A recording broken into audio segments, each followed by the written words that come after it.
Gold का price नहीं बढ़ रहा, गोल्ड का रोल बदल चुका है। गोल्ड महंगा हो गया है?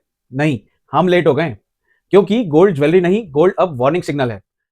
रिटेल इन्वेस्टर गोल्ड को अभी भी एक चीज समझता है, शादी, लॉकर, बैकअप पैसा। बट सिस्टम गोल्ड को कुछ और समझ रहा है। जब सिस्टम ही अपनी सेफ्टी खुद खरीदने लगे तो समझ जाओ गेम बदल चुका है। गोल्ड अब इमोशन नहीं, गोल्ड अब पॉलिसी डिसीजन है। वाई? बिकॉज करेंसी पे ब्लाइंड ट्रस्ट कम हो रहा है, प्रोमिसेस से ज्यादा असेट्स मैटर कर रहे हैं। बैलेंस शीट्स को सॉलिड चाहिए, स्वीट नहीं। पेपर पे लिखा हुआ भरोसा एक्सपायर हो सकता है, मेटल पे लिखा हुआ भरोसा नहीं। रिटेल इन्वेस्टर पूछता है, अब गोल्ड लेना महंगा तो नहीं हो गया? गलत सवाल। करेक्ट सवाल यह होगा कि गोल्ड किस चीज का इंश्योरेंस है, क्योंकि इंश्योरेंस हमेशा महंगा लगता है जब तक एक्सीडेंट नहीं होता। गोल्ड रिटर्न्स नहीं देगा, गोल्ड डिविडेंड्स भी नहीं देगा। गोल्ड आपको टाइम बाय करके देता है, time to breathe, to rebalance, to survive panics. Gold profit का शॉर्टकट नहीं है, गोल्ड रिग्रेट पर ब्रेक लगाता है। हर साइकिल में एक फेज ऐसा आता है जब लोग हंसते हैं गोल्ड पर, फिर वही लोग पूछते हैं काश थोड़ा सा गोल्ड होता।